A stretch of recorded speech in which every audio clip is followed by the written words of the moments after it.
বেনজির সাহেবের গ্রেপ্তারের ব্যাপারে আমরা খুব একটা আলোচনা করি নাই। প্রথম কথা হচ্ছে যে গুড সাইন ইজ দ্যাট এটা তাকে গ্রেপ্তার করা হয়েছে এবং তার গ্রেপ্তারের মাধ্যমে বাংলাদেশের মানুষের প্রতি এই যে লাখ লাখ 17 বছর ধরে বা 15 বছর ধরে যে বিএনপির নেতাকর্মী, জামাতের নেতাকর্মী এবং অন্যান্য সকল তার যারা তাদের আওয়ামী লীগের যারা রাজনৈতিক প্রতিপক্ষ ছিল তাদেরকে যেভাবে দুনিয়া থেকে সরিয়ে দেওয়া হয়েছে, বিএনপিরই তো মনে হয় আমাদের মোর দেন 2000 মানুষকে তারা গুম করে ফেলেছে, তাদের কোনো খোঁজ খবর নাই। তার মধ্যে টপ লিডার হলো আপনার ইলিয়াস আলী, তারপর সুমন, তারপর হচ্ছে আমাদের চৌধুরী আলম, এনাদের তো। এবং আমার কাছে খুব কষ্ট লাগে যে যখন আমি জানি না এটা বিএনপির আইসিটি বিভাগ এটার প্রতি কতটা গুরুত্ব দিচ্ছে যে এই সমস্ত গুমের আসলে কোনো বিচার হবে কি হবে না। কারণ এখন পর্যন্ত আমরা বিএনপির নীতি নির্ধারকদের মুখে কখনোই শুনি নাই যে আমরা এর বিচার করে ছাড়বো। এবং খালি তাই না, একটা অনুষ্ঠান হয়েছিল যেখানে মাননীয় প্রধানমন্ত্রী, তখন উনি প্রধানমন্ত্রী হওয়ার আগে উনি তাদের সঙ্গে দেখা করেছিলেন এবং প্রত্যেকটা গুমের যারা শিকার তাদের মা ভাই বোন প্রধানমন্ত্রীর হাতে পায়ে ধরে শুধু একটা জিনিস বলছে, আমরা কিছুই চাই না, শুধু আমাদের সন্তানদের বিচার চাই, আমরা শুধু জানতে চাই যে তারা কোথায় আছে। এই অনুনয় বিনয়ের কাছে কিভাবে গুম কমিশনের যে অধ্যাদেশটা বাতিল হলো, এটাই আমাদের কাছে খুবই কষ্টকর লাগে আর কি। যে এর মানে হলো যে আমরা কি তাহলে আগামীতে আবার এই গুমের কালচারটা দেখতে চাচ্ছি, নাকি আবার অন্য কিছু হতে যাচ্ছে? তবে আমার মনে হয় না, কারণ বিএনপির ইতিহাস কিন্তু কখনো কোনো গুমের ছিল না। তারা অত্যাচারের মধ্যে কখনোই তাদের দুটা শাসনকালে তারা কখনোই তাদের রাজনৈতিক প্রতিপক্ষের উপর অত্যাচার করে না, এটাই তাদের ছিল একটা বিশেষত্ব। এবং আমি সবসময় একটা কথা বলি, বিএনপি যতই ভুল করুক তারা আওয়ামী লীগ হতে পারবে না। বিকজ আওয়ামী লীগ একটা অন্য ধরনের একটা হলো আপনার কি বলবো আপনার এটা একটা সন্ত্রাসী সংগঠন, সুতরাং তাদের সাথে আর কারোই কোনো তুলনা হয় না। তো আমি বলবো যে বেনজির সাহেব আসলে তাকে প্রপারলি ইন্ট্রোগেট করে যে সমস্ত হত্যাকাণ্ডগুলির মধ্যে সে জড়িত ছিল সেগুলি আমাদের জানা খুবই জরুরি। এবং বেনজির যখন ডিজি র্যাব ছিল তখনই কিন্তু ইলিয়াস আলী সাহেব মানে গুম হয়, এবং ইলিয়াস আলী এই বেনজিরের আন্ডারেই কিন্তু ইলিয়াসকে যে ইলিয়াসের অপারেশনে যারা ছিল তারা কিন্তু বেনজিরের আন্ডারে এই কাজটা করেছে। সুতরাং বেনজিরের কাছ থেকে এই তথ্যটা পাওয়া খুব জরুরি এবং আমার মনে হয় এতেই এটা জট খুলবে। আমাদের কিছুটা আশার তো আলো আমরা দেখতেই পাই, কারণ আমি আপনাদেরকে আরো একটা কথা বলি যে বাংলাদেশের যে সমস্ত অবক্ষয়, সর্বক্ষেত্রে যে অবক্ষয়ের শুরু, এটা কিন্তু ১/১১ থেকে শুরু হয়েছে। আগের থেকে কিছু ছিলই, তারপর এটার একটা মহাপ্রকোপ আকার ধারণ করে কিন্তু ১/১১-তে। এই ১/১১-র পরেই কিন্তু এই আওয়ামী লীগকে একটা নতুন অস্ত্র আওয়ামী লীগ খুঁজে পায়, যে সেই অস্ত্র দিয়ে তারা বিরোধী দলকে দমন করতে পারে ইচ্ছা মতো। সেই অস্ত্র কি? সেই অস্ত্র ছিল র্যাব এবং তাদের বিভিন্ন গোয়েন্দা সংস্থাগুলি। এবং সেটারই কারণে কিন্তু আমরা দেখেছি যে বিএনপির, আমি আমার কথাই বলি, আমার বাসায় আমার কাছে আমার এরকম বিএনপির কয়েকজন অনেক গভীর রাত্রে এসে তারা বলছে আমরা বাসায় থাকতে পারতেছি না, আমাদেরকে জায়গা দিতে হবে। থাকতে দিতে হয়েছে, কোনো উপায় নেই।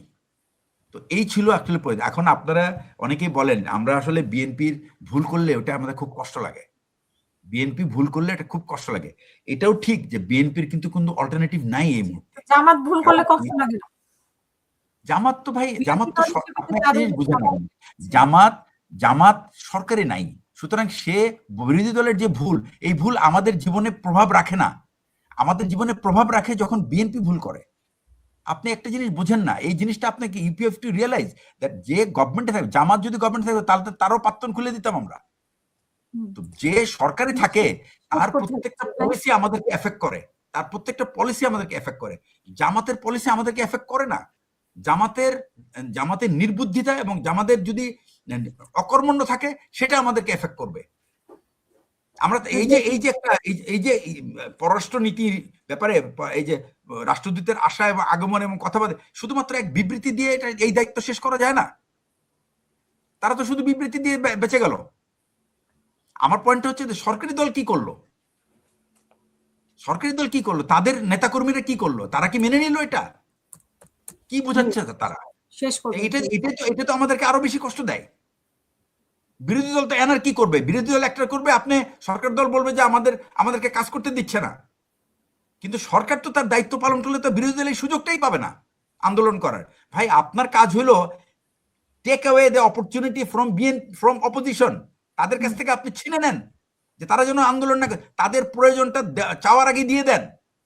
এটা দুর্বলতা না, এটা আপনার প্রজ্ঞা, ইট ইজ ইউর ভিশন। কেউ যদি বলে এটা দুর্বলতা, নো, ইট ইজ নট দুর্বলতা, it is your intelligence, it is your wisdom. আপনি উইজডম কাজে লাগান। ভাই শেষ করুন। যে ভাই আমি শুধু এইটুকু শুধু বলবো যে সরকারি দলে কোনো পলিসি ইমপ্লিমেন্ট হয়, সরকারি দলে পলিসি ইমপ্লিমেন্ট হয়, বিরোধী দলে পলিসি ইমপ্লিমেন্ট হয় না। বিরোধী পলিসি ইমপ্লিমেন্ট হয় না।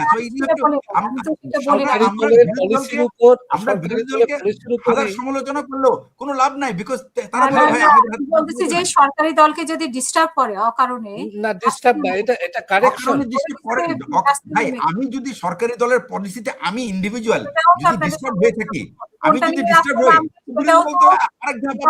এটাও তো খুঁজে বের করতে হবে যে কোনটা নিয়ে রাস্তায় নামলে সরকারকে দিয়ে আমরা করাইতে পারবো, সেই ভালো কাজটা আমরা করাইতে পারবো। হাজারো ইস্যু আছে, মানুষ রাস্তায় নামতে পারে। শোনেন, হাজারো ইস্যু আছে, বাট এখন সময় না নামার, এখন রাষ্ট্র গোছানোর সময়।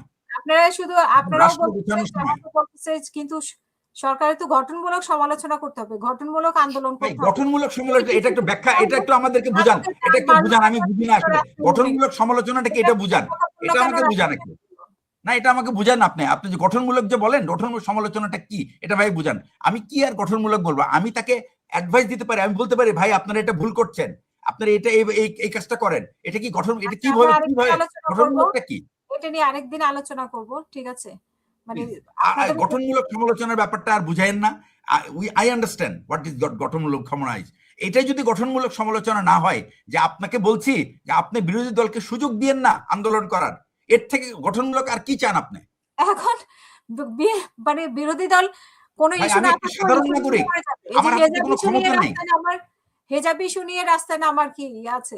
রাস্তায় নামবে কেন তারা? আপনি হেজাব ইস্যু, এখন আপনার প্রশ্নটা হলো, আমি যদি প্রশ্ন করি, মনিরুল হক সাহেবের মতো একটা সিনিয়র নেতা, উনি কেন এই একটা মানুষকে ব্যক্তিগত আক্রমণ করবে বলেন?